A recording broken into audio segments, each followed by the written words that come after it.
On today's episode of the John Campea Show podcast, apparently Jodie Foster is saying she was offered the role of Princess Leia before Carrie Fisher when she was 13 years old. Also, what parts of the Netflix Daredevil verse is Marvel actually going to bring over into their canon, and which parts are they going to throw away? AMC Theaters stock has hit an all-time low. Madam Web is going to officially be the longest movie in the Sony Marvel verse. Monarch Season 2 is not necessarily going to happen. The showrunner is saying there has been no order for another season yet. Aquaman 2 is coming to digital video way sooner than expected after its, well, let's call it what it is, a disastrous box office run. The Oscar favorite, Lily Gladstone, was snubbed at the BAFTA Awards. She wasn't even nominated for Best Actress there. And Mandalorian Season 4, we talked about how it's coming, but the Hollywood Reporter is saying, hold your horses, it may not actually happen. That and a whole bunch more. The John Campea Show podcast starts right now.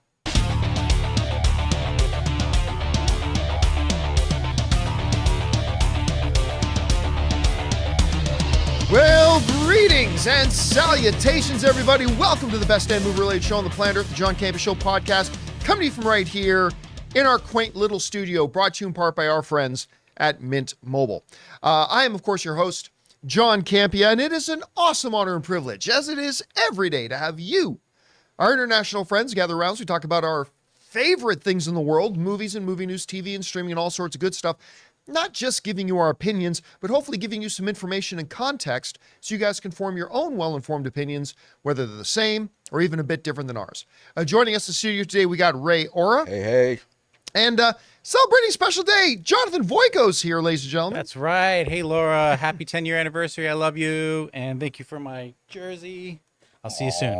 But your wife's name is Karen. Oh, well. Rude. Oh, no, I just caused drama at home. And, of course, joining us, Chris Carr is here. Happy anniversary, Laura. I'm so glad you're letting us borrow your husband. Well, I didn't get to announce my anniversary. Oh. To what? Uh-oh. Of 22 years Of what? for Xbox. Hey. On November 15th, 2001, we got together, and it's been awesome. So November, like you 23 celebrate. But this years. is not your anniversary. Yeah, but I'm just saying, now that we're announcing things, I might as well Happy announce it. anniversary. Might as well let the world know. Anyway, guys, most importantly, you are here joining us today. Thanks so much for making the show part of your day, and here's how it's going to go. We're going to start off by talking about all those topics that I listed off. Then we're going to take your live comments and questions. We already asked our beloved YouTube channel members to start firing some in, but if you guys are watching live, and you have to be watching live, go ahead and use the Super Chat feature to send in some thoughts, theories, opinions, questions, whatever it is you got, and we'll get to those at or near the end of the show. All right, guys. With that down, let's get things started with this, shall we? Star Wars is, of course, the greatest thing ever of all time that mankind has ever conceived of, put to thought, and manifested into reality. And, of course, one of the great parts of Star Wars was our beloved princess, right? Carrie Fisher, who played Princess Leia. It's, quite frankly, almost impossible to imagine Princess Leia being played by somebody else. But somebody else, indeed, almost played Princess Leia. Jodie Foster was doing the late night circuit, and last night she was directly asked, hey, we heard that you had been offered the role of Princess Leia? And she said this comes to us from Variety. Yeah, I was, Foster replied. They were going for a younger Princess Leia, but I had a conflict. I was doing a Disney movie, and I just didn't want to pull out of the Disney movie because I was already under contract. The role of Princess Leia ultimately went to Carrie Fisher, who was 19 years old during filming. Casting Foster in the iconic role would have changed Star Wars, as she was only 13 or 14 years old when George Lucas's original Star Wars was filming. All right, so couple things to talk about here. First of all, it's understandable why they would want to look at Jodie Foster, right? She was fresh off of doing Taxi Driver, and like her career just snowballed after that, right? So she was a hot name at the time, even as such a young actress. But wow, that would have changed things. Not just because of a different performance, but that's one thing to have a 19-year-old young Princess Leia and a 13-year-old Princess Leia. Because when I heard this, the only thing I could think about was Han Solo going, I don't know, what do you think? Princess and a guy like me. And Luke going, fuck no, dude, you're in your mid-30s. She's 13. I mean, it completely would have changed things there. And then, how old would she have been in Return of the Jedi? 18? 18 maybe then. Maybe. I mean, I don't know. Or an Empire? Does Luke kiss her in Empire? I mean, I don't know. Changes a lot of different things. I mean, clearly, Jodie Foster is not just currently an Oscar caliber actress. We all saw in Taxi Driver, she was going to be a lifelong talent. I mean, she would have done a great job as Princess Leia. Clearly, she would have. But I think history played out the way it should have. And I'm actually ultimately glad they went with a 19-year-old Princess Leia as opposed to a child Princess Leia. Anyway, Chris, you heard about this. What's your takeaway? Man, that would have made the brother-sister kissing even worse. Even weirder. Oof magoof. I love that they ended up with Carrie because that is who I can only see as Princess Leia, even if she had to, do an English dialect back to people who were speaking to her in one. She's our princess, right? That's who we always see her as. But obviously Jodie Foster, if given the role and they had changed some parameters, what a great graphic, she would have killed it too. It just would have been such a different story. We would have had a very different princess, and it would have had, I don't know, almost even like a never-ending story quality to it, or even, the prequel kind of stuff when we have a very young Amidala and everything. So it just would have changed the whole vibe. Well, and one of our live viewers, George Harrison Live chat, brought up a really, really good point. The other story point that it really would have changed, not that it would have changed the movies too much, but is that Luke and Leia at that point could not have been twins. Very true. Right? So they still could have been brother and sister, I suppose, but then that changes what the prequels would have had to have done years later. But it changes an awful lot of stuff. Still, I love these Hollywood stories about casting, I mean, to me, this is right up there with the fact that Magnum PI, Tom Selleck. Tom Selleck. I almost want to say Selkirk. That's my uncle's last name. Tom Selleck was supposed to be Indiana Jones.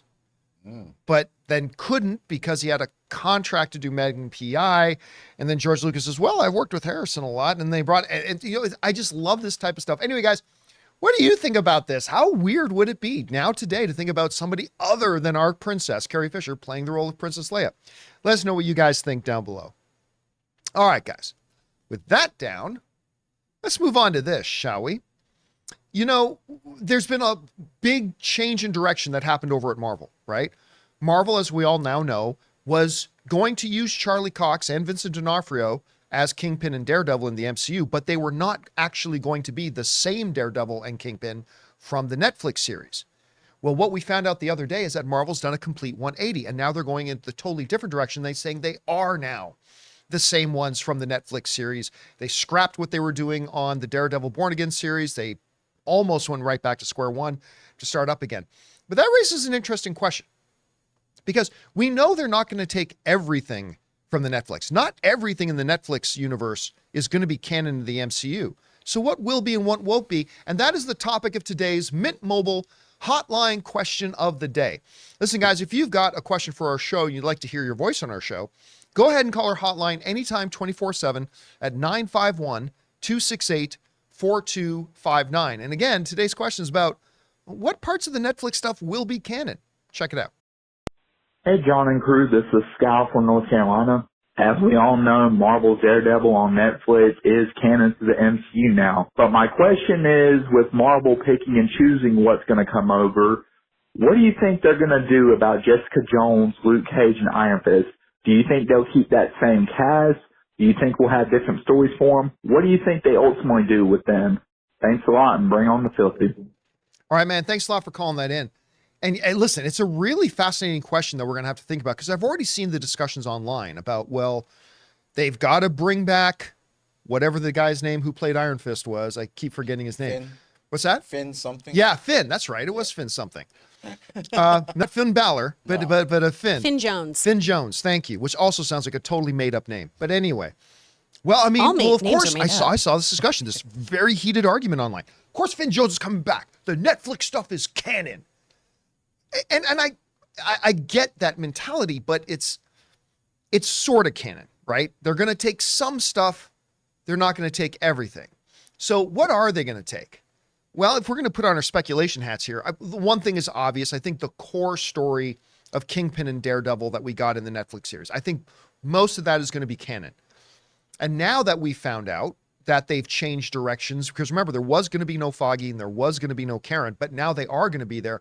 I think that kind of reestablishes that most of the events in the Daredevil series itself will probably be canon. They'll probably bring over most of that. But I don't think the same can be said of just about everything else. I think, by the way, a lot of people running around saying, well, they already confirmed Punisher's coming. Actually, they have not. That has not been 100% confirmed, at least not by the studio. I do think he is coming back. I do think they're going to bring in Jon Bernthal as Punisher, but we've talked about this before. Punisher is going to be a tricky character for Disney, right? So while I think we are going to get Jon Bernthal, and he is going to be Punisher, I think he's going to be a slightly different Punisher than maybe what we had in the series. They'll bring some of the facts over from the shows, I think, season 1. By the way, I don't know why nobody talks about season 2 of Punisher. I loved season 2 of Punisher. Everybody talks about season 1. I thought season 2 was brilliant. Anyway, so I think they're going to bring some story points over that will make it clear, hey, this is the same Punisher we had before, although I think they're going to make him a little bit different. But then that opens up the stuff about, what do they do about Iron Fist? What do they do about Luke Cage? What do they do about the Defenders? Are they going to say that the events of the Defenders series is canon to whatever? Because if you do, well, Finn Jones is the immortal Iron Fist. And he's going to come in all pissy and entitled like he normally does. My guess is there ain't going to be no Iron Fist. At least not the one that we had on the Netflix series. They took a shot at it, did not work out well, was not received well by the audiences and stuff like that. I'll go out too and I'll say I don't think we're going to get Luke Cage. At least not the Luke Cage from the Netflix series. Now, don't misinterpret me. I love me Mike Coulter. I'm as boringly heterosexual as it comes, but I would not turn down a hug from that man. That is a mountain of a man, and he was great as Luke Cage.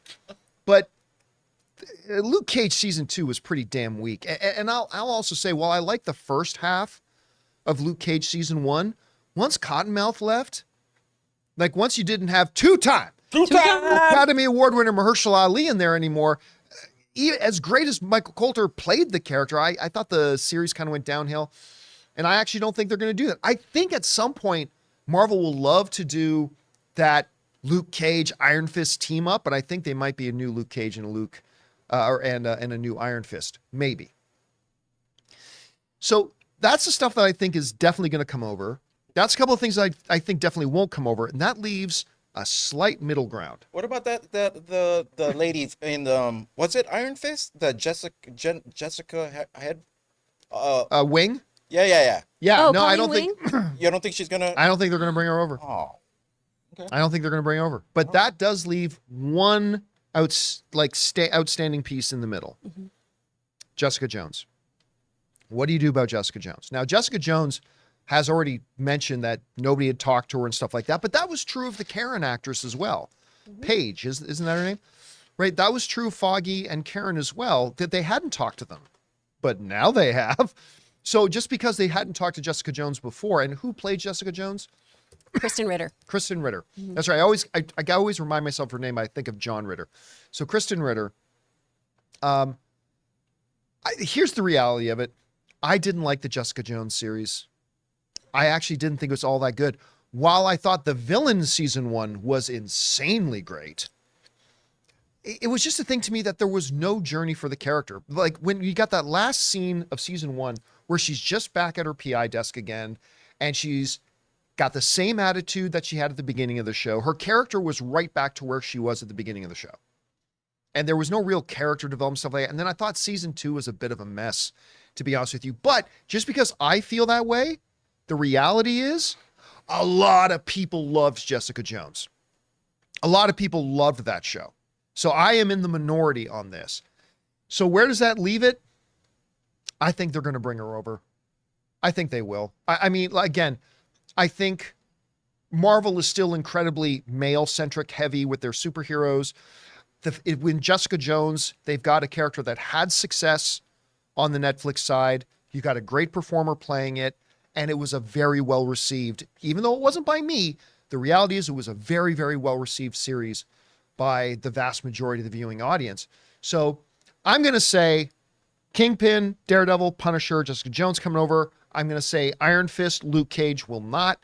And which story points they pick up and which they don't, we'll have to see. Chris, I mean, I know you were a big fan of the Jessica Jones series. I loved Jessica Jones. But when you look at the totality of that Netflix universe that they had, which things do you think are a foregone conclusion they will bring over? And do you think there's anything that you really question that they'll maybe just leave behind?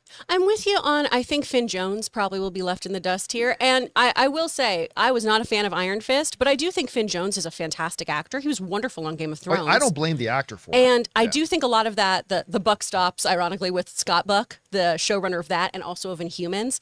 You know, we heard all the stories coming out of that show, too, of just everything was so rushed. They did not choreograph things ahead of time, so they couldn't plan their fights. They couldn't rehearse their fights. Things were just wild over there. I just want to repeat something you just said. The same showrunner of Iron Fist did Inhumans. was the showrunner of Inhumans. Yeah. So I think we're always quick to see the actor and go, oh, it's their fault. But remember, was there's not. so many other moving parts here. That's not to say that actors are blameless when a show doesn't work out. But there's a lot of reasons why I think that one just didn't come to fruition. That being said, I feel like people really enjoyed Jessica Henwick, like Ray brought up. Colleen Wing, people loved that character. She's a great character. Misty Knight, who also, we first saw on Luke Cage. I would love if we brought in Daughters of the Dragon. I would love that. I think it'd be wonderful. Jessica's incredible. I'm blanking on the actress who played Misty Knight. I know she did a courtroom show with Aaron Cummings. Yeah, she did. Afterwards. It was where she was a judge. I can't remember the name All of the series Rise? now. Was All that Rise, the name? yeah, that was the name of Aaron's She's show. a fabulous actress herself.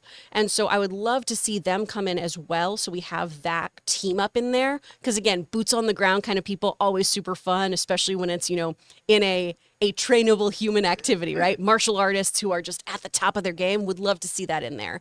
I do think we are probably, in my opinion, I think people really liked Mike Coulter as Luke Cage. I loved him in the role. And I know once we had Mershaw go away, that show kind of deteriorated in quality as well. But man, I thought he did a phenomenal job, and I'd love to see him in the mix there too. You know what's also pretty good in that show? Theo Rossi from Sons of Anarchy. Yes. He was actually pretty good in the show. Great job. Yeah. I think everyone who's been involved in there has been really, really great. I do think they're probably going to pick and choose a few plot details, right? Maybe we won't have that big kind of arc we had with, was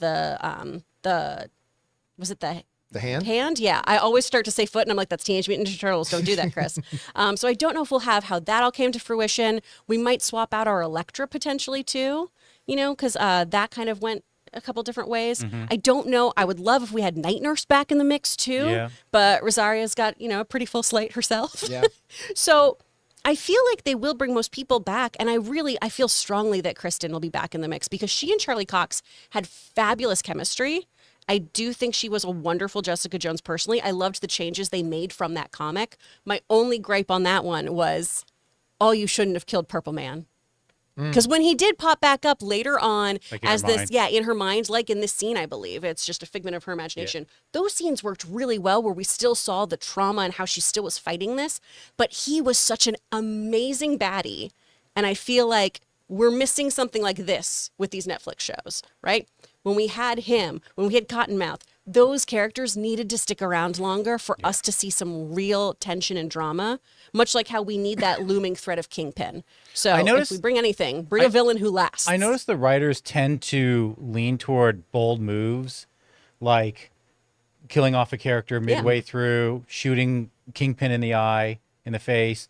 But they go for these bold moves, and they paint themselves into a corner because then it's like, how do we come back from that? The bullet grazed his eye, or they have to come up with these cheap things to take away from the bold move, and then we're just like, well, that was dumb. Which is very comic booky ultimately. Yeah.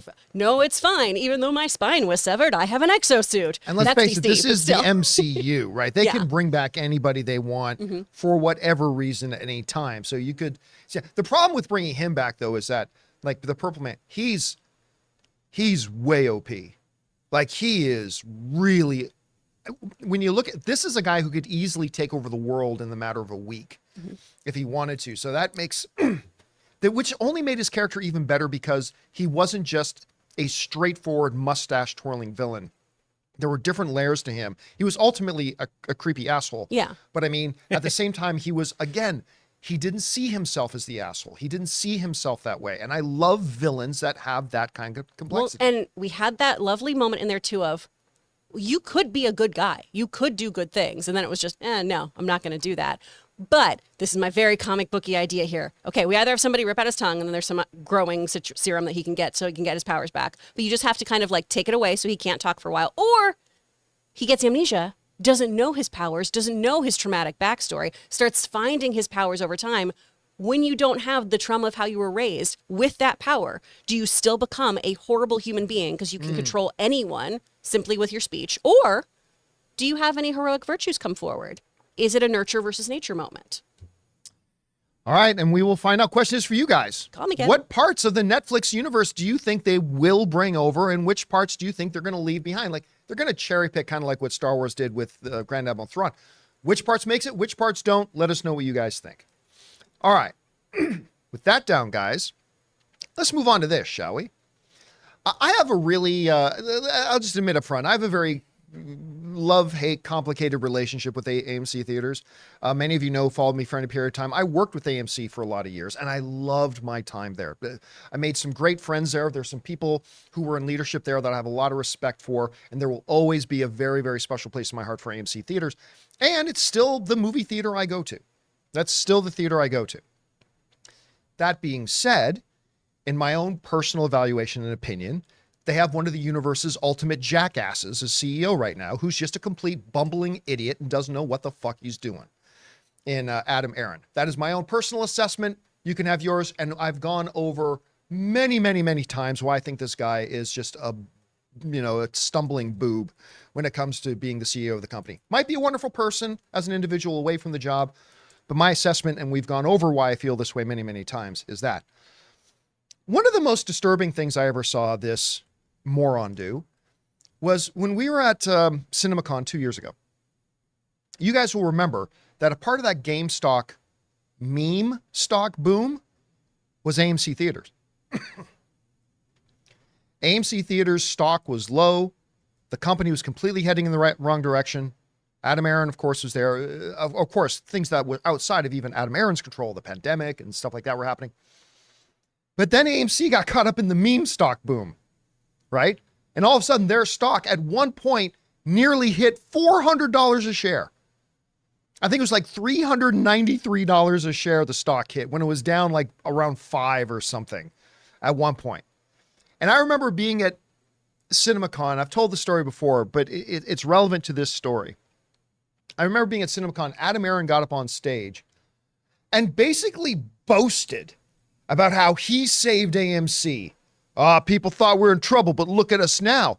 And like he was basically taking credit for it. And I'm sitting in that theater in Las Vegas, and I almost got myself thrown out because I wanted to stand up and yell, "You insufferable dick. You did nothing. This was the meme stock that saved your ass. You had nothing to do with this." Anyway, of course, through no fault of AMC's or Adam Aaron's, that stock, meme stock, was going to come down.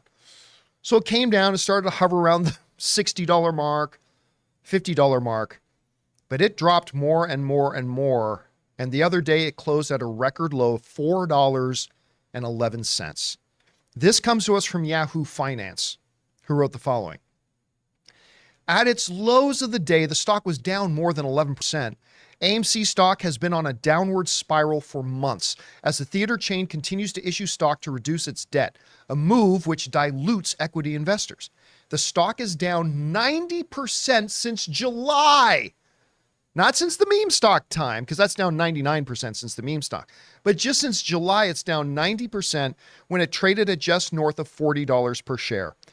In June of 2021, the stock closed at a high of $339.05 per share on a split adjusted basis. Now, if we go over and take a look at this chart, and you'll have to take my picture down, you see that yesterday, the stock closed at $4.11. When in as early as August, it was still peaking above $40 a share. Now, of course, there are some realities in the industry, pardon me, that were outside of the control of much like the pandemic was completely outside of the control of anybody in leadership at AMC, 100%. But again, I don't need to go into it again because those of you who watch the show regularly, we have gone down the huge laundry list of all the, what I think have been the completely erroneous moves that AMC has made, some of the ridiculous claims that the leadership at AMC Theaters has made, and some of the actions their leadership has taken. And one of the things that they're doing, although I think there's an argument to be made for it in their defense, they have a lot of debt still, right? And so they've been issuing new shares of stock. The problem is, as Yahoo Finance kind of pointed out, when you have a certain amount of stock, it has a certain value. When you start to pour more stock into the market, the value of that existing stock drops. So AMC found themselves in a situation, we need to raise more capital to pay off debt. The way we do that is by issuing more stock.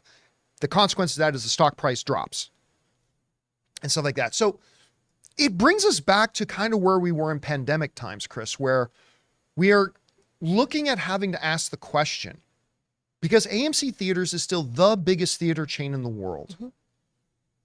The movie industry, I don't think it's hyperbole to say, needs AMC Theaters. The movie industry needs a healthy AMC Theaters. How bad would it be if in 2 months from now, which it may not be far from reality, 2 months from now, waking up one day, opening up the Hollywood Reporter and seeing AMC Theaters files for bankruptcy or something along those lines? How big of a problem would that be for the industry as a whole? Oh, I think huge. I think it'd be a huge blow to the industry, especially with how many things are pivoting towards streaming. We need people to see movies in movie theaters. We need them to be seen on a big screen. And this is the way that most people have access to it. There absolutely are mom and pop movie theaters throughout the globe that you can go to. But these mainstream staples, one, are able to have multiple screens that can afford to have a whole bunch of people in there and also give you a wide array of films to go see that maybe you wouldn't naturally gravitate towards in your streaming life or when you have one of the smaller theaters that only has access to a couple big name tentpole properties. You won't see any of those cool indie films that could come here, any of those limited releases, things like that. What's really wild here, too, is just that number that Yahoo Finance puts out, too. Stock being down 90% since July of 2023. Just from 6 months ago. That's wild. 90%. Most of us, if we lost 90% of our worth, would be really trying to figure out our shit, right? We'd all be on ramen noodles and trying our best and not seeing people and using candles. So that's kind of the approach AMC has to take here a little bit, too, right?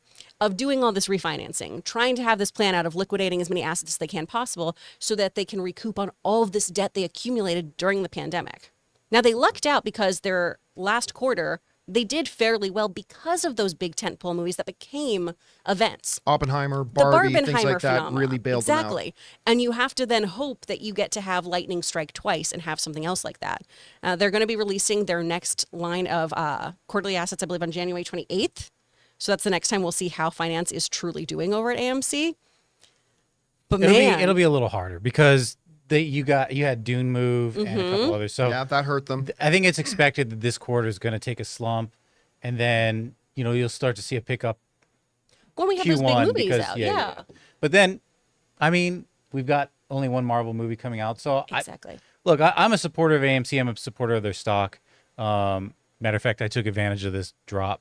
But it's not a bad move. Yeah, but hard times are still on the way. I mean, the industry is still reeling from coming back from COVID and then 2 strikes. Yeah. So we'll call a spade a spade. It's fair. When you see something like this, though, like if the January 28th quarterly earnings release has some abysmal numbers, for you as an investor, is that something where you jump ship or do you stay the course? Because I'm not expecting abysmal numbers because we kind of like live track it, so we kind of have an idea. Okay. So no, and they still have cash in to go forward for a while.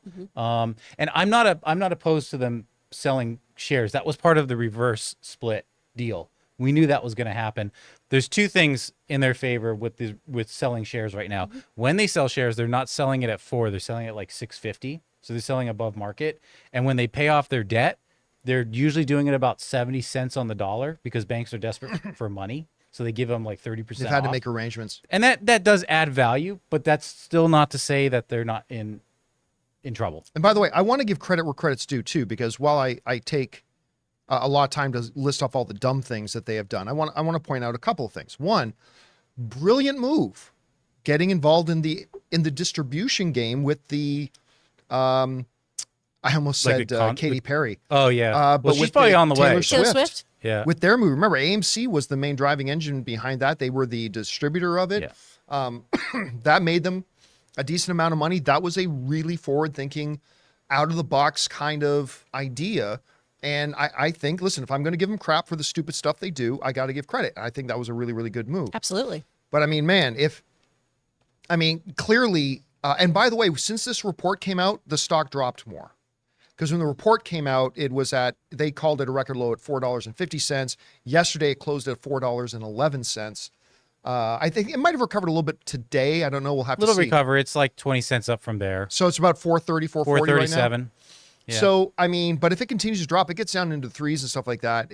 This could be, but again, this isn't just a problem for AMC theaters. This is a problem for the industry as a whole because this is the biggest exhibitor in the business. They do have the option, just real quick, of stock buybacks, and I know that is talk. Right, but you got to have cash. You got to be cash rich to be able Yeah. to do that. So we'll see what happens. All right, guys. With that down, let's move on to this, shall we? You know, one thing I think everybody right now can agree on, the most anticipated movie on everybody's list is Madam Web. This is the movie that everybody is counting down. You've got your, what do you call them? Your Hanukkah calendars, your Christmas calendars, whatever, where you put the little candies on every day and you wake up in the morning, you can take down the next candy. You're counting down to Madam Web. I know y'all are, don't lie. Well, for those of you who have the foolish belief that longer equals better in a movie, which it absolutely does not, but for those of you who have that belief, good news. According to a report, Madam Web is going to be the longest Sony Marvel movie in existence so far. This comes to us from the folks over at Coming Soon. The all-time great already, Madam Web, runtime has been revealed for the latest entry in the Sony Spider-Man universe, and it's the longest film yet. The Norwegian film ticketing website FilmWeb, the direct, lists the Madam Web runtime as 1 hour and 56 minutes, or 116 minutes. This makes it the longest Sony recent Marvel movies, as it beats the first Venom film's 1 hour and 52 minute runtime, which was previously the lengthiest. Now, you would think with the quality of Morbius, that would have been even longer, but it wasn't. All right. I am of the belief, for those of you guys who watch our show, that shorter is not better, longer is not better. Every movie has its own perfect runtime. For one movie, the perfect runtime for it may be 1 hour and 45 minutes. For another movie, the perfect runtime for it may be 2 hours and 20 minutes. So whatever, we don't really know whether a movie's too long or too short until we sit down and watch it, right? But I got to say, while I am very intrigued by the premise of Madam Web, and I'm very intrigued by the premise. I think the premise sounds like it has promise. I have some concerns about the trailer, which I do not think was great. That being said, who knows how the movie will turn out. I gotta say, I thought this would be a good movie to come in around 1 hour and a half. I thought this would be a good one to come in right around maybe 1 hour and 35. Because wasn't Bullet Train like right at like 90 minutes or something along those Something lines? like that. There was a movie recently that was right around there, and it had such great pace. 2 hours and 6 minutes. Was Bullet Train? So that's the wrong. There was another movie that was out recently that was around the 90-minute mark, and I remember coming out of it going, "That was actually like perfect." Wasn't that Godzilla minus? No, it wasn't. Sorry, I can't remember how long Godzilla, but I don't think that's the one we're talking. At any rate, I just remember thinking when I looked at the premise for this movie, I remember thinking this would be a prime candidate for a all thriller, no filler, great pace. Great thing, boom, boom, in and out, done, and hopefully you got a winner of a film. I'm honestly a little bit nervous about this thing pushing up to 2 hours, because even in the Sony Marvel movies that I've really liked, Venom, Venom 2, I think it's benefited from not being too long. And I kind of thought this one should be shorter, but who knows? This might be the greatest film ever made. This might be the movie that Martin Scorsese himself comes out and says, I take it all back. Madam Web has shown me this is cinema. Maybe it is, and we're going to come out wishing it was 3 hours long, but I don't know. Anyway, Chris, you hear about this. Madam Web is going to be the longest one Sony has done so far. Good sign, bad sign, can't tell till we see it. What do you think? Ultimately, we can't tell till we see it. However, this does not thrill me. Just because Sony has not had a great track record. Also, this is a very big deviation from the comics. Now, that's not to say that you have to stick to the comics, obviously, to have a great adaptation. We've seen Marvel before take big swings and make some huge changes, and it really pay off. I think it's very interesting that we've got, Julia here, because that's who Sydney's playing as our Spider-Woman or our second Madam Web. I think it's very cool to have her in the mix. I'm very confused about Cassandra Webb in this, because it is a very big reimagining. Right now, given the time travel-y, see the future kind of aspect of this, I'm not in love with a longer runtime. I really was honestly hoping for a really nice, tight, quick film that we are just action-packed and having those kind of replay moments, jump in, okay, let's figure this out. Let's redo that moment. Let's save this person. Let's adjust this moment in time. I like when television shows do that. I think that's a really fun device of what can I change? What butterfly effect moment can I shift from what I did last time in that run while I'm in this time loop and make that adjustment. 2 hours feels bloated just with that kind of plot device. Right, yeah. But who knows? I could go into this and see it and have my mind absolutely blown. Yes. Yeah. Yes. That's what's going to happen. That could happen. I mean, I hope so. I mean, listen, I went into, I've said this a lot, sticking on the theme of Sony. I went into Spider-Man Into the Spider-Verse completely believing that movie was going to suck. I had no hope and no faith in that movie whatsoever. And I walked out thinking it was like one of the best films of the year. I lose my mind over it. I think Spider-Man Across the Spider-Verse was the best film of 2023 now. Maybe that'll happen with Madam Web. Oh, It's doubtful, but speaking maybe. of short, John, Yes. today we're watching ISS, and that's an hour and 35 minutes. 95 minutes. Good. Nice. Perfect runtime. Yeah. Perfect runtime for That's that. out already, Ray? Well, we're seeing it one day early. Ooh. At 5 today. fancy. I'm pretty excited. 5 for it. today. I'm excited to A see little it. shorter than that because you're not going to sit through all the credits. So yeah. All right, guys. With that down, we still got to talk about, there may not necessarily be a Monarch season 2. Aquaman 2 is going to digital like within a month of when the movie was even released. Oscar favorite Lily Gladstone didn't even get nominated for Best Actress at the BAFTA Awards. And the Hollywood Reporter's bringing into question whether or not we're actually going to get a Mandalorian season 4. That and a few things more. But before we do, we're going to take a quick second and thank one of the sponsors of today's episode of the John Campea Show podcast, my mobile service provider, and they should be yours, Mint Mobile. Guys, we want to take a second to thank a sponsor of this video, Mint Mobile. On average, it takes about 30 days for a person to break their New Year's resolution. So if saving money was on your 2024 list, your odds aren't looking that great. Luckily, I have a 100% guaranteed way to save you money this year. Just switch to Mint Mobile. For a limited time, wireless plans from Mint Mobile are $15 a month when you purchase a 3-month plan. That's unlimited talk, text, and data for $15 a month. I've told you guys many times that after switching to Mint Mobile, I am spending less than a third on my cell bill than I used to with a major carrier. Say goodbye to your overpriced wireless plans, jaw-dropping monthly bills, and unexpected overages. All Mint plans come with unlimited talk and text plus high-speed data delivered on the nation's largest 5G network. And don't worry about having to change phones or numbers. Use your own phone with any Mint Mobile plan and bring your phone number along with all your existing contacts. So guys, to get this new customer offer and your new 3-month unlimited wireless plan for just $15 a month, go to mintmobile.com/Campea. That's mintmobile.com/Campea. Cut your wireless bills to $15 a month at mintmobile.com/Campea. Additional taxes, fees, and restrictions apply. See Mint Mobile for details. And thank you to our friends at Mint Mobile for sponsoring today's episode of the John Campea Show podcast. All right, guys, with that down, let's get on to this, shall we? You know, Monarch on Apple TV Plus, first of all, Apple TV Plus has just been killing it. But their show Monarch just had its season finale. And I got to tell you guys, I loved the show. I thought they did such a great job. I know there were some people who were very nervous about it being, a human-focused story in the world of Godzilla.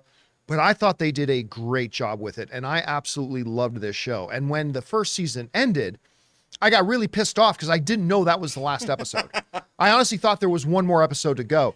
So it wasn't until the next morning that I came in and Jonathan and Ray were like, no, that was the... I'm like, I can't wait to see the finale next week. And they're Well, like, you're lucky. You just saw it. yeah, well, actually, you don't have to wait a week. You saw it last night. I was so pissed off. Anyway, so then the countdown for me begins about when does season 2 come, but here's the gist. Apple has not ordered a season 2 for it yet. This comes to us from the folks over at Superhero Hype, who wrote the following. Speaking with TV Line this past week, showrunner Chris Black was asked about a potential second season of the hit monster drama. While Black was quick to say that no official news on season 2 is available yet, the series has done very well, so he remains hopeful. He said the following. We do not have a season 2 order, Black said. This show has done very well, he volunteered. So we're very optimistic and excited. We feel we have more story to tell.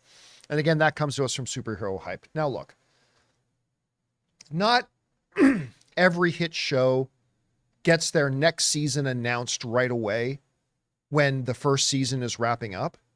But what we have seen in the movie and television industry is that when a show is doing great, before the finale even comes out, they come out ahead and say, and we have greenlit season 2. That builds more hype for the finale and all that kind of stuff. Sometimes even like a few days before a movie comes out, they'll come and say, we've just greenlit the sequel. They go, oh my God, they must really believe in this film. We should go see it. And I have to admit, it's concerning for me as a huge fan of this show that we are now a week separated from the finale, and we still got the showrunner going out there and kind of having to publicly campaign, because that's what really the showrunner's doing here. The showrunner's out there publicly directing his comments to Apple TV Plus saying, hey, we did really well. We have more story to tell. And, but listen, folks in the public, we have not gotten a second season order. This concerns me a little bit. Now, look, I don't know what the overall numbers on Monarch were. I do know that while Apple TV Plus is killing it with the quality of their programming, I know they are not the highest viewed of the subscription services, right? So what is a hit to them? What is not? Like, it's not doing Reacher numbers.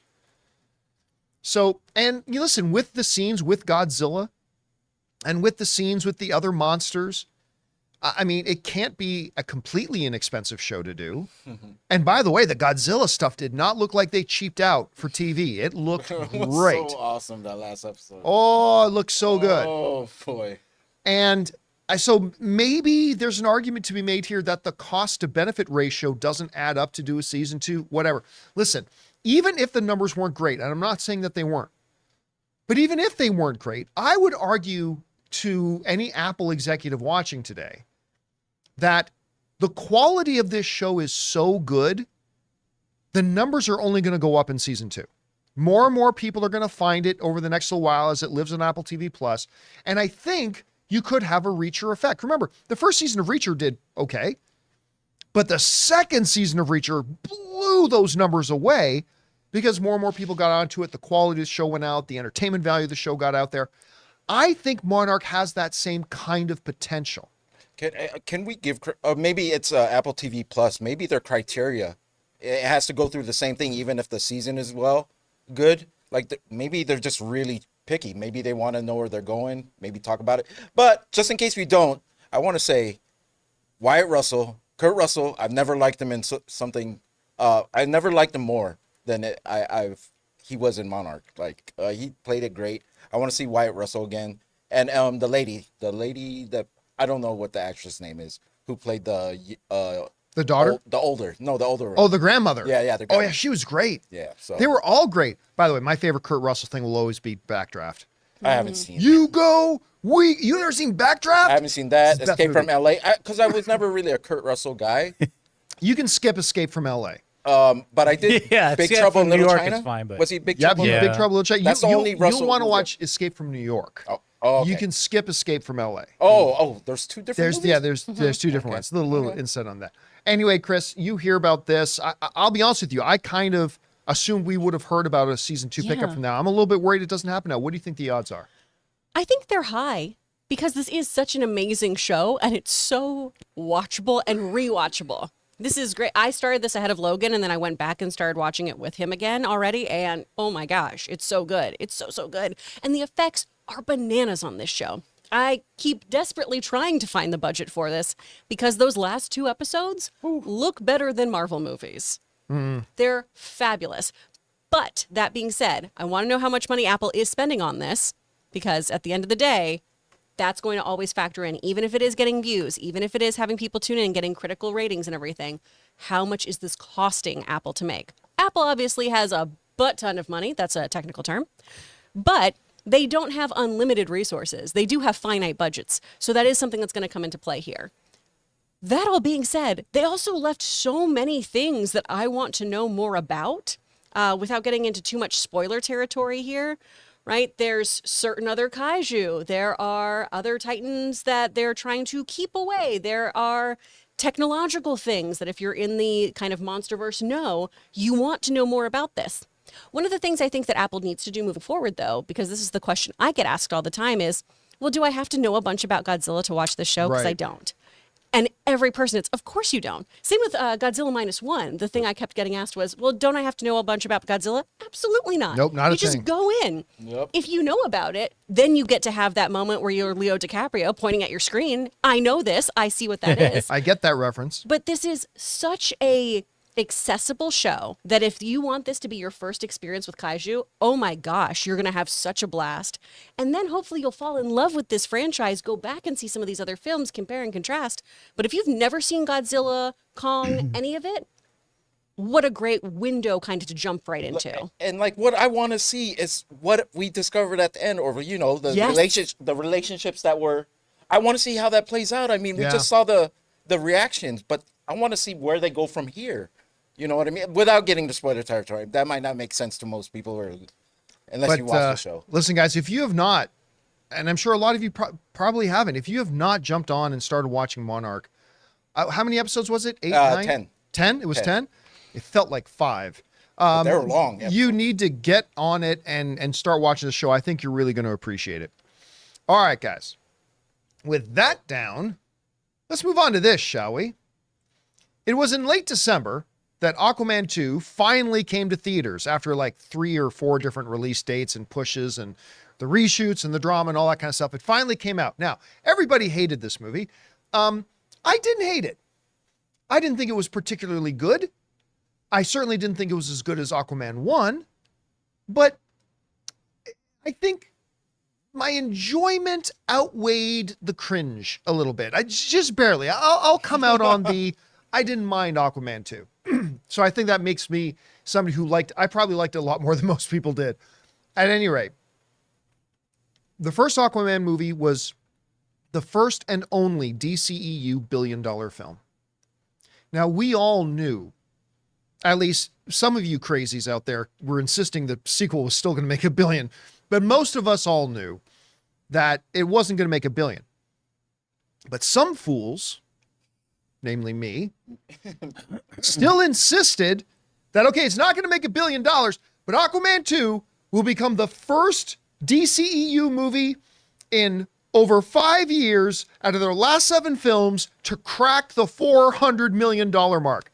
Me too. I said, I it won't make $1 billion, but it'll at least become the first DCEU film out of the last 7, out of the last 5 years since the last Aquaman to break the $400 million mark. Well, it looks like I was wrong.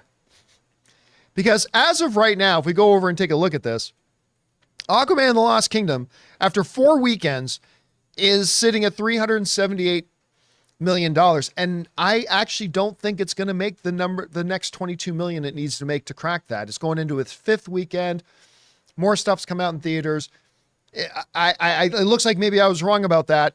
And so the DCEU is going to finish by not having a single of its last 8 films make more than $400 million. To compound and kind of put an exclamation mark on the disaster that this was, not as big of a disaster as the Marvels, but to put an exclamation point on the disaster that this was, it looks like DC is kind of waving the flag and they're going to rush this thing out onto digital, as reports are now coming out that January 23rd, that's like 1 month exactly almost Ray, double check the release date for Aquaman 2, but I think it was like December 22nd or something like that. I could be off about that. But January 23rd, they're going to release this thing for VOD. They're going to put it out on Apple Play. They're going to make it available on Roku. Not streaming on HBO yet, or not streaming on Max yet. That'll come a little bit later. But for rent and purchase, this thing's going to be available December 20th. December 20th. So almost 1 month from when it came out. 5 days from now. They're waving the white flag at the box office saying, we're just going to make this thing available on digital now on January 23rd. Look, I know the vast, vast, vast majority of people did not expect Aquaman 2 to hit that $1 billion mark as well. But while I only guaranteed it would make over 400 million, it looks like I was wrong about that too. I thought, I'll be honest, I didn't think $600 or $700 million would be outside of the realm of possibility. I mean, the first one made $1 billion. People love Jason Momoa. P. Willie. P. Willie. Everybody loves P. Willie. Willie. There's something wrong with you if you're not on that P. Willie train. Yeah, everyone needs some Willie.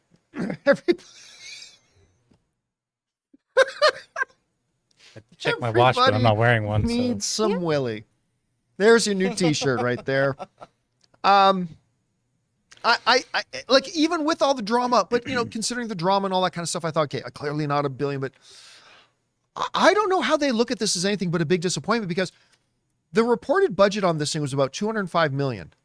But where it really gets problematic for them is, I just read a report this morning saying they spent, hold on to your hats, $200 million on marketing. What? $200 million Jesus. on marketing. Now, after I picked my jaw up off the floor, that's not actually as crazy as I first thought. Because remember, they remounted this marketing campaign 3 times. They had already mounted their marketing campaign for its original release date the year before. So they spent a shit ton of money marketing it then.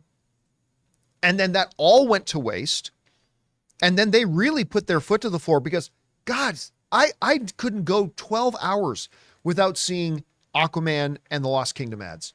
Everywhere I went, billboards, television commercials, trailers dropping. Like, you can't blame that the marketing campaign for not doing enough to raise awareness. People knew. I think a lot of people forgot because they didn't care, but they were putting this thing in front of people's faces. Now, to do the math, if they spent $205 million making it, and if these reports are right and they spent $200 million marketing it, if those reports are accurate, you're talking about a movie that needs to, at minimum, make $600 million to break even. So they're like 200 something under. So they're like, well, they're $200 million in the hole right now. Going out in a bang. Go out with a bang. Come on, DCEU. And James Gunn and Peter Safran are just sitting back going, hey, this wasn't our movie. We didn't make this one. So, I don't know, Chris, obviously the DCEU, with or without Aquaman 2, was going out on a massive whimper. Mm-hmm. Huge box office letdowns for Flash, Blue Beetle, almost everything they did in the last 5 years. How bad is it for them and their legacy that Aquaman finishes out probably under 400 million again? And does this have any negative carryover for when the new DCU launches in 2025? What do you think? I think so. I think there's a little bit of a thrill me that's kind of coming with Superman Legacy. All right, this better be good. You guys, closed shop, you burnt down house, you did a fire sale. Thrill me.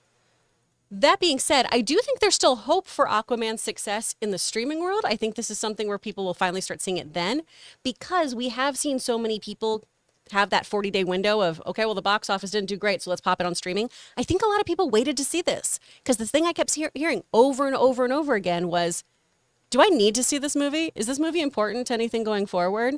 And people kept saying, well, no, not really, I guess, unless you want to see the finishing of this Aquaman and his journey. So I think a lot of people are also just waiting to go see it. They didn't want to go to the theaters. They didn't want to spend their hard-earned money. They'll just catch it when it's on HBO, when it drops there on Max. So I think there's still hope for people to get some eyes on this. I really think the whole announcement of the DCEU going the way of the dodo, and now we're having the DCU as its own entity. I think that really was the nail in the coffin here, because I think so many people did do well, I don't need to see these movies. I don't get the point. And I know for us as moviegoers and in our bubble, well, every movie makes sense. Every movie, there's a reason to go see it ultimately, just because I want to go see these characters. I want to do this. But I think for people who are more casual comic book fans or casual, superhero genre consumers, it was, well, this one doesn't seem like something I have to watch, including Blue Beetle, including Shazam, including all these others. And on top of that, you do have the kind of mediocrity fatigue, right? Of we've been bombarded with this genre. I'm really going to just kind of wait till I hear good things about something. And this did not have great reviews. So I feel like ultimately just people kept coming back to that. It's not an important one for me to catch. So when they have this new setup, they are going to be, we think that $200 million number is crazy right now. Oh, they're going to do so much marketing for Superman Legacy. There are going to be so many promos. There's going to be so many weird kind of cross-venture pollination things happening. You're going to be Superman in Fortnite. They're going to do everything to make sure that people go see these movies, because they have to tell people again, these movies are important and matter. Whereas I feel like their own treatment of their IP the last few months or years, however you want to look at it, has kind of been, yeah, we made this movie and it's fun, but we also scrapped everything. So take that for what you want. See, I have this conversation with a lot of people online again who say, well, the DC box office dropped off because it was announced that they were canceling the DCEU. I reject that argument though still, because if that, I contend, and I could be right, I could be wrong. I contend if that were the case, then all the movies DC was putting out prior to the announcement of the cancellation of the DCU would have been making $500, $600, $700, $800 million. But the reality is they weren't making money either. Black Adam came out.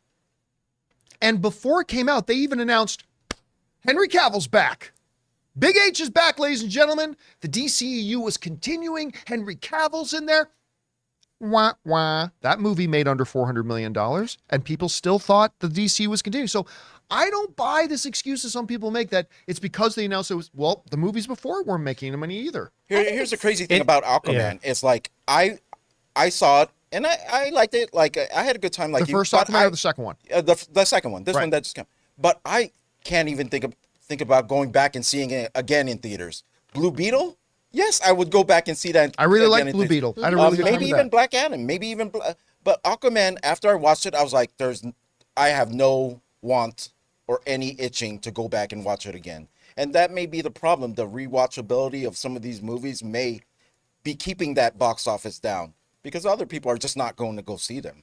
People have given up on the DCU. Yeah. Well, it's a death by a thousand cuts. Yeah. All of these different things add up to people not compounds. Going. Exactly. Because like John is saying, the whole reason they're even initiating the DCU with James Gunn is because they're not making money. People gave up. People now, gave up on the now they're DCEU. moving on from it not making money, but now people aren't watching the last few movies because they're closing it down because it's not making money, because people don't want to see it, and then it's like it compounds. Yeah. So there's so many reasons for why you would have fallen off this train.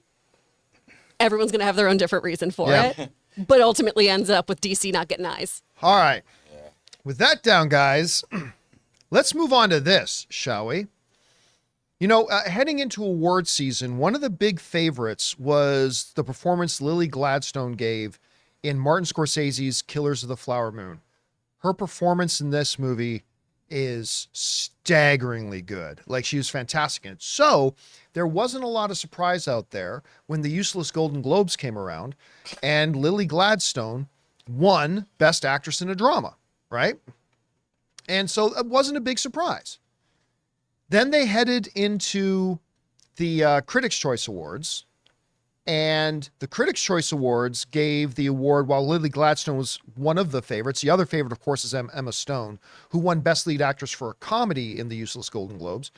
But when it came around to the Critics' Choice, the award went to Emma Stone. It's like, ooh, so this heats things up. Going into the Oscars, is it going to be Lily Gladstone or is it going to be Emma Stone? Now, there are still two big award ceremonies to come after the Critics' Choice: SAG and BAFTA. Now, not a lot of people in North America watch or follow the BAFTAs, but that is one of the most prestigious award shows going. One of the biggest honors you can get is the BAFTAs. Well, the nominations for the BAFTAs came out, and Lily Gladstone didn't even get nominated This comes to us from the Hollywood Reporter.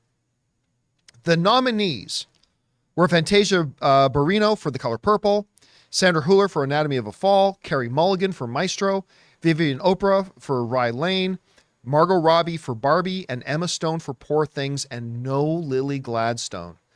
Now listen, I have said this for a lot of years. I think the term is way overused. Way overused. The only time you should be able to use the word snub, somebody who legitimately had an opportunity to win that category didn't even get nominated. Like if somebody wasn't going to win and they didn't get nominated, I don't consider that a snub. Even if they deserved a nomination, if they weren't legitimately in the run to win, I don't think that's considered a snub. This is a snub. I mean, listen, I'm not saying whether she or Emma Stone should win, but if you saw this movie, if you saw Killers of a Flower Moon, you know how insanely good she is in this. She's in this movie with screen legends, Leonardo DiCaprio, Robert De Niro, Oscar award winners, all this kind of stuff. But the performance people talk about coming out of that movie is her. And a lot of the big odds favorites are saying that it's a 2-horse race at the Oscars for Best Actress, Emma Stone, Lily Gladstone. And I got to tell you, man, to find out that she didn't even get nominated.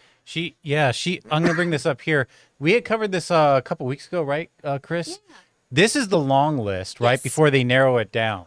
For BAFTAs. Yes. So she was on the long list, and that means she got beat out by, was it down to 5, John, that you have here? 1, 2, 3, 4, 5. They got 6 nominees. 6. So of those 10, she was one of 4 that was nixed. Yeah, listen, I don't mean saying that to cast any shade at any of the incredibly talented actresses who did get nominated.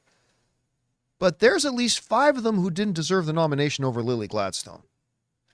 And as a matter of fact, it's not the only kind of nose turn uppins at Killers of the Flower Moon that the BAFTAs gave this. Martin Scorsese was not nominated for Best Director. Actually, I'm not even 100% sure that Killers of the Flower Moon even got nominated for Best Film. Did it? Yes, it did. It did get nominated for Killers of the Flower Moon. But Leonardo DiCaprio did not get nominated for Best Actor. Martin Scorsese did not get nominated for Best Director. I'm okay with the Leonardo DiCaprio one. He was great in the movie, but I don't think it's his best performance. I don't know how Martin Scorsese doesn't get nominated for Best Director for this. I mean, I don't think he wins. So it's not as big of a snub to me as the Lily Gladstone thing. So anyway, Chris, I was shocked to see Lily Gladstone left off this. What are your thoughts on this? Understandable? Does this change how we view the Oscar race now? I don't know. What do you think? It is odd to see her not on this list, especially after her being on the long list and her winning all these other awards. Yeah, I think we had predicted that she was going to make it to the next round, and she did not. We were like, she's a shoo-in. Whoops. Yeah. I know Vivian Oprah, who's on there for Rye Market. That is a English romantic comedy that I know I haven't gotten the chance to see. I know it did some rounds at Sundance and some other film festivals, and that's been getting a lot of buzz. And it is a British film. Remember, these are the British awards over there too. So it does make sense that we would see some more British films and things on there and British actors. Because, Greta Lee, I don't believe, was on that final list too for Past Lives. That's somebody else who I figured was a shoo-in. So it makes sense for their awards that we would gravitate more towards those English films, British films, that sort of thing. That being said, anyone who talks about Killers of the Flower Moon talks about Lily. They talk about how this is her movie, what a powerhouse performance, that this is her year and everything. And we've seen that in all the other awards happening too. It's her or Emma Stone for the most part. So it is interesting this year to see how different awards are having different votes come in. We've had this before in the past too. We all thought Angela Bassett was just going to sweep, and then she didn't get her Oscar. Right? So these kinds of upsets, if you will, happen all the time. We always have to remember. Bassett at least got nominated. She did get nominated. But it all comes down to who's voting. Who's voting for these different people, because these different awards have different voting boards and different members who vote in for these things. So it's wild that she's not in there.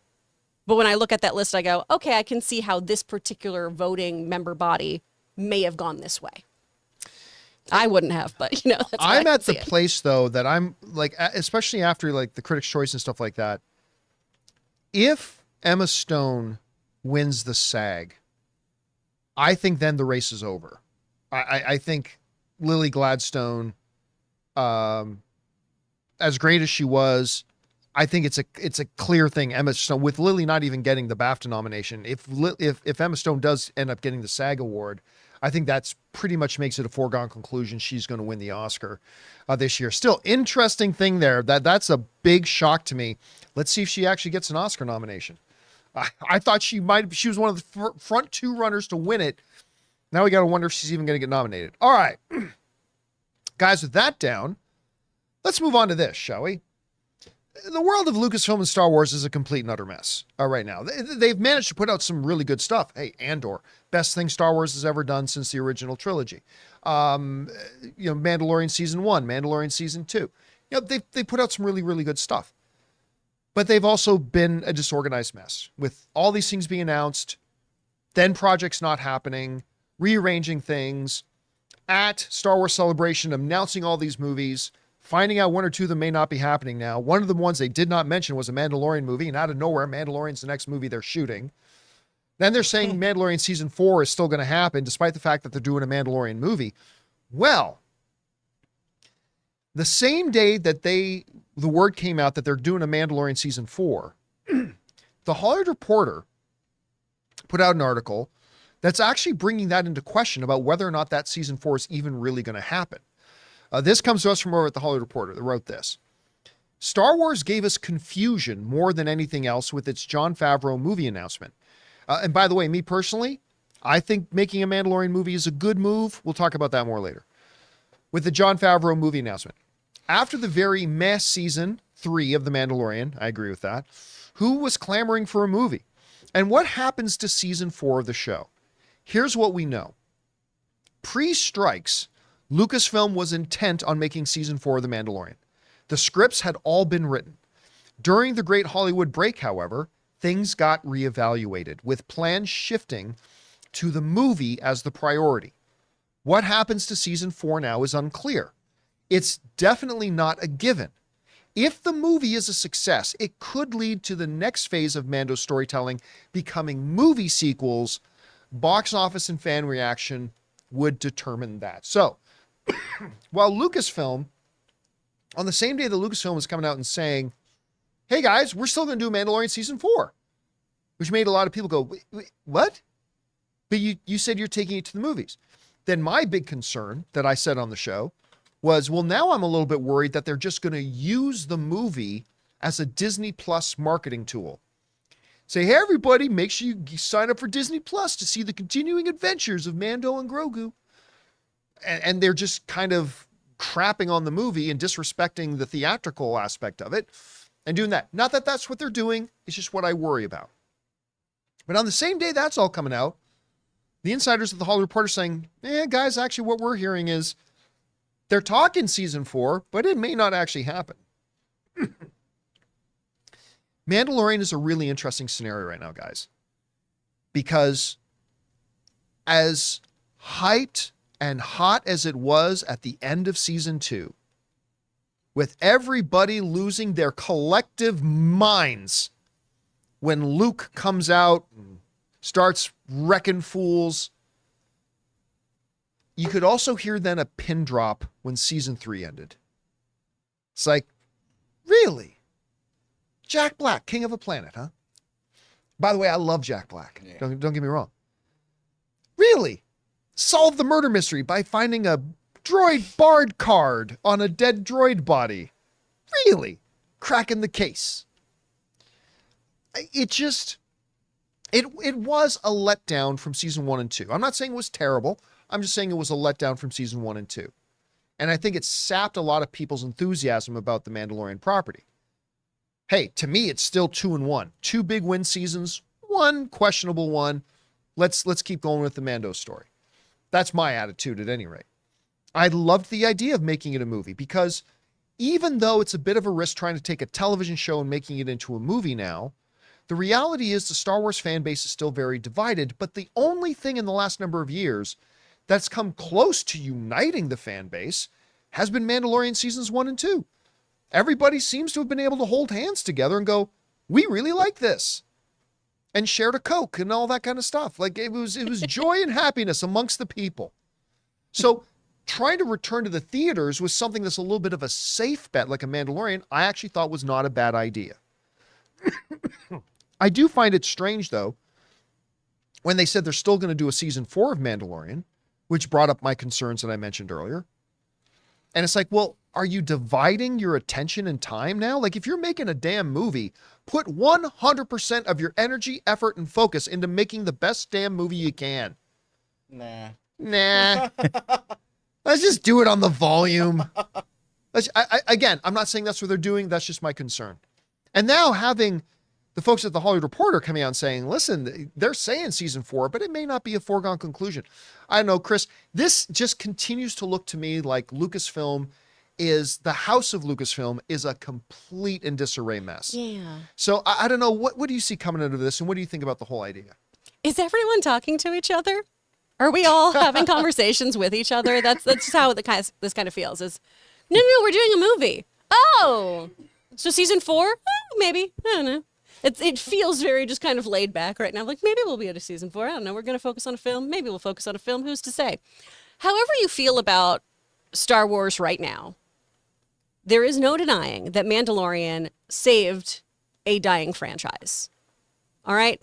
The films were not doing well. People had a very sour taste in their mouth. Dying might be an extreme word here, Well, but the people films, were not happy. Financially, the films were doing great. Fine, but the Yeah. fandom itself, Yes, the fandom itself was in disarray. pretty toxic, all over the place. People were not happy with what they were seeing, and Mandalorian season 1 was one of those things that, for the most part, fans really rallied behind. Yes. New people came into the Star Wars fandom too and went, "Ooh, I like this. I like this kind of Kurosawa Star Wars. Is there more of this? Why, yes, there is a new person. Let's go check out some of these other things." It was a really great gateway for so many people.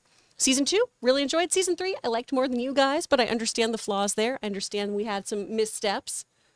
I will die on any hill where Jack Black can do whatever he wants forever. All right?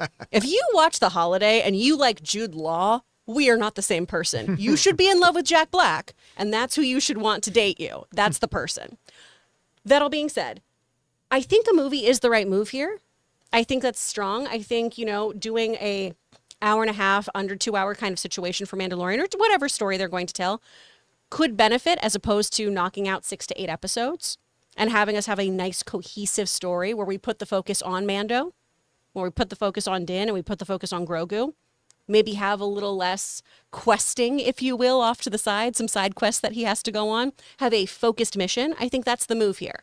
The television show is great, and it came at such a good time, right? It came in October of COVID, the pandemic, where we all were at home. We needed something fun to watch. We needed something really cool and different, and this gave us that. I want Star Wars to continue expanding its universe and continue playing and exploring. And I think one of those things is allowing shows or movies to kind of bounce back and forth between which sort of medium they're going to pursue. I love the idea of them switching to a feature-length film format and see how that plays out. A season 4 feels redundant if we are going to have the movie. And it's the only place where they could kill Grogu, or like a movie, instead of a series. Why you got to be like that, right? Grogu got to die at some point. You 'Cause- guys, let him be a sweet baby. Look, I honestly, I'm starting to really come to this belief. You don't have to reboot Star Wars, but you have to practically reboot it. I think it's time to leave everything else you've done behind and jump 45 years into the future. Like, yeah, reference all the canonical stuff of Star Wars. We're still in that same universe, but now it's 45 years later. Get rid of everything else and just give yourself the permission to start with a clean slate. You can even say Rey is still alive if you want, and like one of the headmasters of the new Jedi Academy or whatever you want to do, but make the story about new characters, new things moving forward. Or do the complete opposite and kind of restart by going backwards into, say, the Old Republic era and start making movies around the New Republic era. And you're completely free to tell any story you want because you're thousands of years in the past. You can do whatever you want there. I just think they are hurting themselves right now by desperately trying to cling on to the things they already have.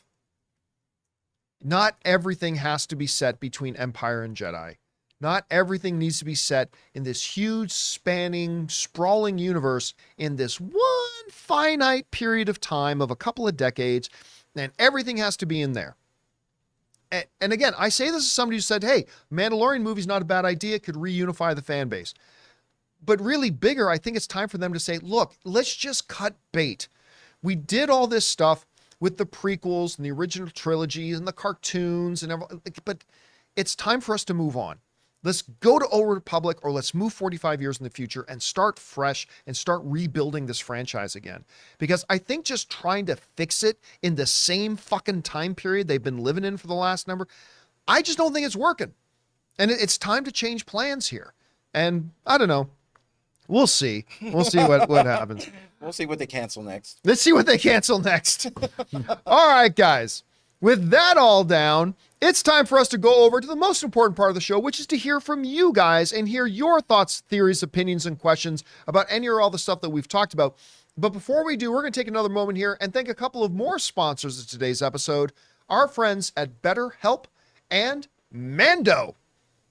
Guys, we want to thank a sponsor of today's video, BetterHelp. Guys, it's a brand new year, and a lot of people are making New Year's resolutions, things they want to change about themselves. But I've always believed that it's also equally as important to identify the things we're doing well and building on those. And therapy helps you find your strengths so you can ditch the extreme resolutions and make changes that really stick. I've always believed that nothing impacts our daily performance in our jobs, our hobbies, our relationships like our mental health. And I've also said for a long time that it's about time that we stop just putting emphasis on improving our physical health by getting out to the gym, but also by putting emphasis on improving our mental health as well. So if you're thinking of starting therapy, give BetterHelp a try. It's entirely online, designed to be convenient, flexible, and suited to your schedule. All you gotta do is fill out a brief questionnaire to get matched with a licensed therapist and switch therapists anytime for no additional charge. So guys, celebrate the progress you've already made. Visit betterhelp.com/Campea today to get 10% off your first month. That's BetterHelp, HELP.com/Campea. Guys, we want to thank a sponsor of today's video, Mando. Mando Whole Body Deodorant is the all-terrain vehicle of deodorants. It goes everywhere. Put it in your pits, package, feet, back, knees, everywhere. Because something all of us guys know is that body odor happens all over your body. So why are we just putting on deodorant in our pits? Mando is powerful. It's clinically proven to control odor everywhere, but gentle enough to use in your sensitive bits too. Just try Mando's cologne quality scents and smell the difference from your underarms to your underballs. And a special offer for John Campea's show audience members, new customers get $5 off a starter pack with our exclusive code and link. Use the code Campea at shopmando.com. shopmando.com. I have been loving using Mando because it goes on smooth, it feels clean, and it leaves me smelling great. Mando's created by a doctor who saw firsthand how normal BO was being misdiagnosed and mistreated, and it is clinically proven to block odor all day and control odor for up to 72 hours. And Mando's starter pack is perfect for new customers. It comes with a solid stick deodorant, cream tube deodorant, 2 free products of your choice like mint body wash and deodorant wipes, and free shipping. And again, as a special offer for John Campea Show audience members, new customers get $5 off a Mando starter pack with the code Campea at shopmando.com. And thank you to our friends at BetterHelp and Mando for sponsoring today's episode of the John Campea Show podcast. All right, guys, with that down, let's get over to your comments and questions, shall we? Chris, what do we got up here first? From Andy. I agree, John. A movie being shorter or longer doesn't make it better. It's not the size of the waves, it's the motion of the ocean. Just ask Reggie of Riverdale. I don't understand the reference. But yes, every movie will have its own perfect length, right? Star Wars was not over 2 hours. It was the perfect length for that movie. Lord of the Rings was like 3 hours, but it was the perfect length for that movie. Like, every film has no longer isn't better, shorter isn't better. It's time we get rid of that myth. All right, what's next? James Wheeler. From James Wheeler. Tatiana Maslany played the young mother who died at the Oh, no, beginning. that was from yesterday. Sorry, it's yesterday? sorry, my bad. It's thank two you. James Okay. Wheelers. James Wheeler, who sends in a $20 super chat Thank today. you, James. Thanks, James. Hello, everyone. I'd like to make a correction about my super chat yesterday. I said Tatiana Maslany was in Eastern Promises. She was just a voiceover of the diary being read. So see, Oh, we okay. needed to 'Cause go back. And he's they right next brought to it his up, own I'm like, one. I was like, I never knew that was Tatiana Maslany in the movie. Well, that would be why we didn't know Yeah. that. And thank you for listen. It's very good of you to actually write in and correct yourself. I appreciate that very much. So thanks for that, James. And We with appreciate a it. $20 chat. That's so Yeah. sweet. Thank you, dude, for supporting us on that level. All right, what's next? From HV3, have you you've mentioned that you want a remake of The Last Starfighter, Yep. and I agree. I also want a remake of Stephen King's The Langoliers. Oh yeah. That's Sorry. been talked about. That has been talked about. I've heard there I'm were. not familiar with this at all. You don't know I No. love the first. Okay, I'm gonna age myself right now. I love This the is one with the airplane, right? I love the first tape because when I watched it, I rented it at Blockbuster and it was 2 tapes. The second tape, just like the first it fell off for me because it went a little too sci-fi. But the build-up, Stephen King is real great at building up the scene and what you're about to. But then it just falls off at the end. Sometimes it's like South Park to me. But The Last Starfighter, man, listen. So good. There is no movie that is better positioned for a remake than The Last Starfighter. I've always said that what makes a movie a great candidate for a remake is you got a great base story, check, that it would tell well in a modern context. Hell, you can say the story of The Last Starfighter is way more relevant today than when it came out. And number 3, that it could benefit from modern technology. Check. This is the perfect movie to remake, but instead of an arcade game, it's a PS5 game or an Xbox game or something like that. But whatever, I think The Last Starfighter is a movie that was way ahead of its time. I think it would do far better today than it did before. And if you're ever going to remake a movie, it's The Last Starfighter. Guess what guy's in Langoliers, John? Our guy or my guy? Tatiana Maslany. David Morse. He Willie. David Morse. David Morse is in that. He's Forgot about he's that. the pilot. Oh, I love Yeah, David yeah. Morse. All right, what's next? From HV3 again, all this talk about Clancy Brown lately has made me think about his most underrated performance as the prison guard in The Hurricane. Is that the boxing movie? When as soon as you said the prison guard, I just thought of Yeah, Shawshank singing Redemption. Yeah. Shawshanks. They're going. Listen. Also, he was in what was the name of the Fox series 5 or 6 years ago about? It was the name of the town where the Headless Horseman was from. Sleepy Hollow. Sleepy Hollow. Clancy Brown was in season 1 of that. I really liked him in that. I like him in everything. Clancy Brown. I hope they find a cameo role for him in some way, shape, or form in the new Highlander. I really do. I think that would just be perfect. As one of the aliens. They're not aliens. You stop that right now. They are not aliens. Yeah. All right, what's next? From Matt Boyle, is The Godfather Part 3 worth watching? I've only seen Part 1 and 2. You know what? Unequivocally, yes. It gets a lot of trash talk. I honestly feel like half the people who trash talk it never actually saw it. Is it the weakest of the Godfather movies? Unquestionably. But you take out the Coppola girl. Yeah, please. Sophia? So you take Great Sophia, director, but I didn't like her in that movie. Yeah, no, she wasn't good in the movie, and the role wasn't good, right? It's not all her fault. I mean, it wasn't well written, Yeah. whatever. You take Sofia Coppola's character in that storyline out. That is still a great movie. It was nominated for Best Picture at the Academy Awards. It's got some of, not the best, but some of the best scenes in all the Godfather movies. The ending, too, is just so poetically beautiful with the ending of Michael Corleone. It's a really good movie. And nowhere near as good as Godfather 1 and 2. But yes, I think if you enjoy Godfather 1 and 2, I think you should watch Godfather 3. All right, what's next? From Murray Reich, in regards to the news of Jerry Jones re-signing Mike McCarthy, I love how he says the Cowboys are close to achieving their goal, which he has been saying that for 28 years straight. LOL. Hashtag, how about them Cowboys? Okay, you know what? I will say I'm surprised they're keeping Mike McCarthy on. That being said, he has done something I don't think any other team in the NFL has done over the last 3 years, which is they've won 12 games each year of the last 3 years. That is a huge amount of success. Yeah. And he has put together a very good team. The sad thing about the playoffs is that you're running into other teams that are good enough to be in the playoffs, and anything can happen. So I thought they would have replaced Coach McCarthy. But when you see how good he had that team playing until that one game, I don't blame them for keeping him. I mean, 3 seasons in a row of 12 wins. Because here's what Jerry Jones knows. You bring in a new coach, and next year the team wins 10 games. Oh, you shouldn't have pulled the trigger on Mike McCarthy, right? So I get it. I would have made a change, but I get why they're keeping him. Well, Chris has a different stance on that, right, Chris? Oh yeah, you Chris has guys, a big I don't theory. want to confuse you. Okay, I want to get into I don't it. even follow football, but man, I haven't been having a kick watching these like video collections of Cowboys fans smashing their TVs in anger. Have you seen any of those? Did you see the Skip Bayless one?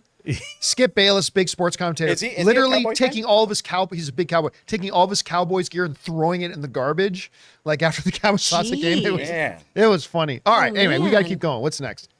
From Neo Braveheart, did you see The Beekeeper? And if so, what are your thoughts on the film? I did not have a chance to see The Beekeeper, but I plan on watching it. Oh. I listen, I don't care. It's Jason Statham. Yeah, no. There's only certain things I need from Jason Statham. Say some quippy lines and kick a lot of ass. You do that, I'll generally be happy as long as it's not the Meg Part 3 or whatever. I do like the villains in this one. I hate Telemarketers. The scammers. Those Telemarketer scammers. Oh my god. I want to watch them all die, man. I want to watch them all die. Yeah. All right, what's next? I'm just glad I don't have to watch the trailers anymore. From Christ Courage, hi John and crew. Have you guys seen or plan on seeing Mean Girls? I personally wasn't too excited for it, but gave it a shot last night, and I'm so glad I did. I'll definitely go back this weekend. Listen, I'll tell you what.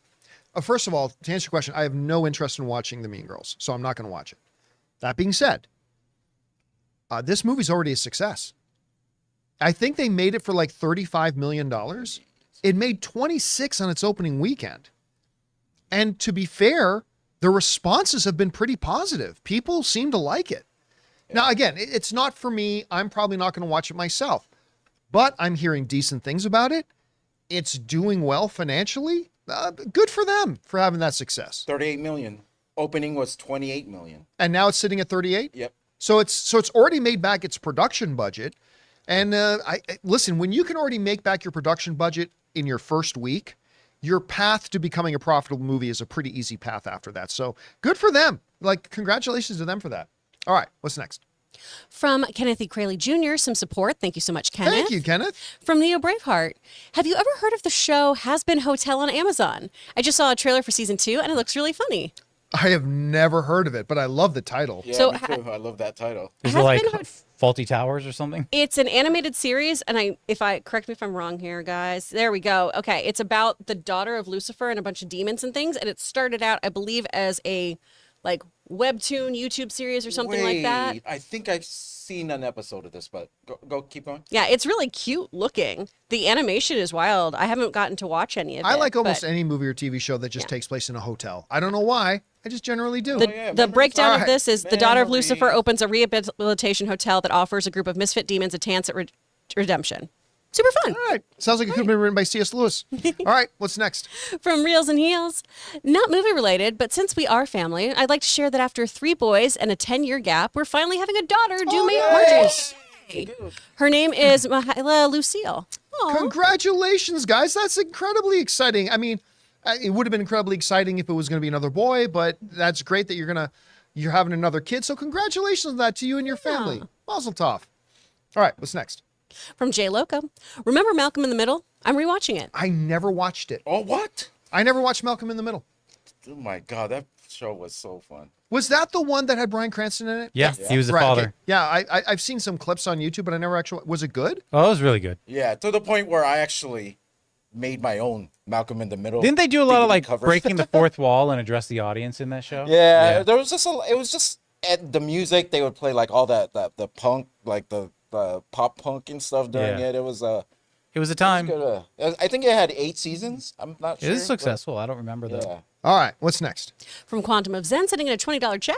Thank you, Quantum. Hey, John and crew, thanks for being amazing movie people who make weekdays so much more fun. Keep bringing on the filthy. Aw, thank you so much, man. Like, honestly, it's amazing that every day we get to wake up and know we get to just go and talk about movies. It's such a great thing, and to have the community here do it. Thank you for being a part of it, and thank you for supporting us, man. We appreciate it. All right, what's next? From AL, Regal, AMC, or Cinemark? Listen, again, it's with all the problems I have with AMC, they remain my theater of choice. Now, I've recently started to wonder about that, but the practicality is it's the closest theater to me. The closest Cinemark to me I think is near Anaheim. So it's a good 25-minute drive for me. I would walk to Cinemark just to get And to that. I would walk. It's a great cinema, man. Oh That my Cinemark God, the way is they great. do the food is so great. Yeah, and listen, the Regal at the Irvine Spectrum Center is a great Regal too. But the AMC is still my movie theater going experience of choice. If the Cinemark or Regal were a little bit closer, I might reevaluate that. But Yeah, is it like the Spectrum factor where it's like, what's your favorite internet? The only internet we have, Spectrum. No. It's not like that? No, it's not like that. Okay. Yeah. All right, what's next? From Andy, one of two. My biggest takeaway from May December was Reggie's Big D. The teens on Riverdale may have missed out on a 5-some relationship with him, but Natalie Portman got all of him for a good 10 seconds. Is that the whole thing? Yeah. Yeah. Okay. I didn't think May December was all that great. Same. Yeah, Is that a new movie? I was a little late to it, but while I was sick, I decided, a few weeks ago, it's time for me to watch May December. And I heard all this great stuff about it. And don't get me wrong, performances are fantastic, all that kind of stuff. But I watched it, I thought, this isn't all that great. I mean, it's not bad, but I didn't think it was all that wonderful. I just wish they leaned into the camp fully, if that was the route they wanted to go, as opposed to just having the music play up those moments, such as I don't know if we have enough hot dogs, ominous chord, Ominous chord. If they had leaned into that full throttle, I think it would have been more effective. Or if they had shifted focus over to Charles Mendelssohn's character, he was phenomenal. And I went, why aren't we talking more about him? I do not care about this actress, real person dynamic at all. This is so uninteresting to me. So, By the way, just when you didn't mentioned the ominous chord, Yeah. it made me think, I got to mention this. I know it's been out for over a week and I was late to the party, but there is a YouTube video out there called Zack Snyder's Star Wars. When I watched it, had 500,000 views. Oh my God, it's fantastic. And it's just, if you guys haven't seen it, look it up and watch the whole thing. It's I think it's about 12 minutes long or something like that. It's brilliant. It's great. Go look out. Yes, that's right. Mode Man 101 is saying, can you bring up his comment, Jonathan? Mode Man 101 is saying the Aeronauts? Yes, the Aeronauts those are the people who made it. It's absolutely incredible. You should go check it out. It's really good. By the way, too, I also watched the latest episode of Percy Jackson last night. Show continues to delight. I need to catch up. I have to watch just that. continues to delight. Instead, we pivoted to the premiere, the double episode of Death and Other Details, which I really like. Is that Mandy Patinkin? It's Mandy Patinkin, It is yeah. him in that. Okay, I'm gonna have to watch that. I like it. All right, I like good murder mysteries. All right, what's next? From Aurora Uplinks. I personally believe Mandalorian seasons 4 and 5 will happen, and Mando Grogu movie will be good. I believe in Favreau. Iger supports him, it seems, too. I'm gonna say something that's gonna be a little hot take. Oh, yeah. Shocking. After Mandalorian season 2, the world was yelling, "Let Jon Favreau or Dave Filoni take over the Star Wars universe." That's cooled a little bit after we got Boba Fett, Mandalorian season 3, Ahsoka. It's cooled a little bit. I love Jon Favreau. Make no mistake, I passionately love Jon Favreau. And I was excited to hear that he'd be the one directing a Mandalorian movie. But I don't know that I'm as much on board anymore, or I don't think people in general are as much on board with, oh, these guys are on Lucasfilm now. It's like, maybe? Let's see how the next little while unfolds. We'll see. All right, what's next? From Andy. I agree, John. A movie being... Oh, we already did this one. From CR. Dodgson, we got Dodgson here. See? Nobody cares. Jurassic Park. That's Jurassic Park. Yeah. Yeah, the scene with Newman. Then we have to see. Nobody cares. By the way, why hasn't he had more of a career after Seinfeld? I think he's a delightful performer. I really like him. Wayne Anyway, Knight. He was- Wayne Knight, he was that's right. That's Great the name. in Space Jam. Oh my God. Love him in that. All right, what's next? From Suthius, can we mostly agree that Snyder is an awesome visual director? But when it comes to writing his own story, he's really not that great at it? Listen, I have said forever, I think Zack Snyder is a visionary visual storyteller. Like, and I don't mean it as a joke. I say it all the time, but I do not mean it as a joke. You even take Sucker Punch and hit mute. You'd think you're watching a really good movie. Zack Snyder has great vision when it comes to visual storytelling. I think he is great at it. Where he does sometimes struggle is narrative. And that's pretty big, and that's pretty important. Rebel Moon is awful. But visually, and the underlying mythology is actually pretty good. See, Zack Snyder's really good at coming up with this base idea and creating kind of a general mythology. It's just the part where now you got to build your story around that mythology that sometimes he struggles. Sometimes he hits it out of the park, like Man of Steel. But sometimes he struggles. Again, go watch that Zack Snyder Star Wars video. It's just really funny. Even if you really like Rebel Moon, I think you're going to get a kick out of it. All right, what's next?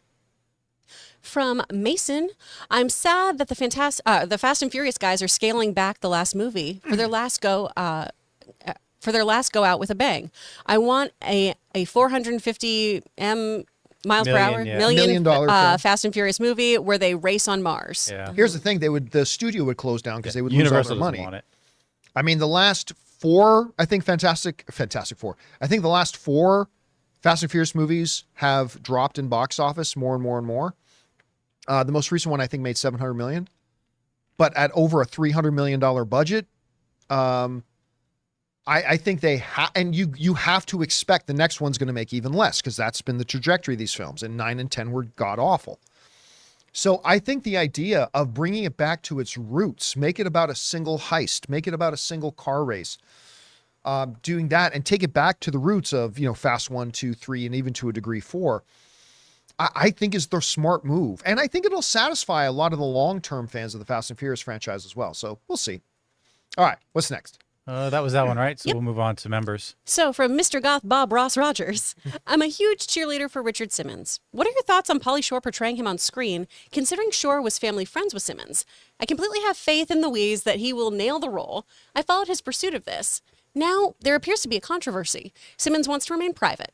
Thoughts? I hope Shore's upcoming short film wins back the hearts of our beloved Richard Simmons, and the feature film proceeds and is a success. Bring on the filthy. Number one, I don't think this is ever going to see the inside of a movie theater. Number two, and I say this with all due respect, I don't think anybody cares. I just think most of today's generation don't know Richard Simmons, who was an absolute character. Make no mistake about it. I also think most of today's movie watching generation doesn't care about Pauly Shore. I don't think this movie will ever be in theaters. At best, it'll probably be like a Roku or something like that. I was thinking it'd be cool if they did. They went the way of the last Weird Al Yankovic? But go with that tone. Yeah, which I don't think they will. Yeah. But on top of that, Richard Simmons put out a statement, a very rare statement saying, just so everybody knows and to be clear, I never gave my permission for this movie to be made. That's not good. Yeah. No. When you got the subject of the movie and you got the producer saying, oh no, we want to honor Richard because he was so great and so great. And yet you have that same person now come out and say, just so everybody knows, I never gave my permission for this movie to be made. It's not a good look. So number one, I don't think this ever sees the inside of a movie theater. It'll be direct to streaming at best. But number two, I think there's a really good chance this movie doesn't get made at all. But who knows?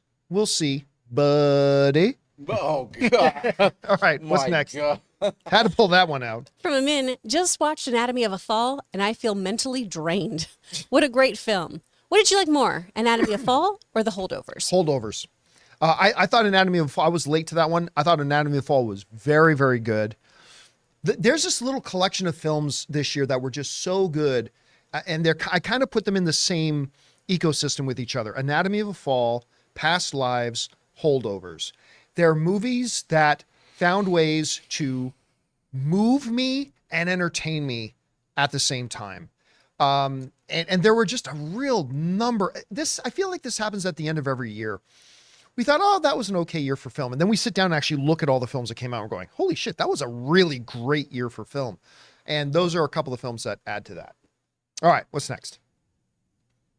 From Jay Superboy, hey John, just your thoughts on Percy Jackson. So far, love seeing Edge on there. Keep it filthy. Edge as the God of War. As Ares, he was Ares. great. He was really good. I still have to watch it. He I'm was still on so episode good. 3. God. Do I think it's the best thing on TV? No. But I have been thoroughly charmed by it. I have really enjoyed it. Again, Walker Scoble. Walker Scoble, yeah. Walker Scoble. This kid's going to be a superstar for the rest of his life.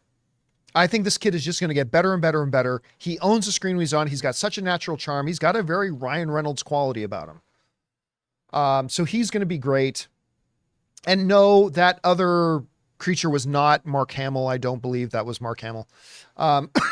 Unless somebody knows that I'm wrong and can point me to something, but I don't think that was Mark Hamill. I saw a lot of discussion online that people thought it was Mark Hamill. The show's really good.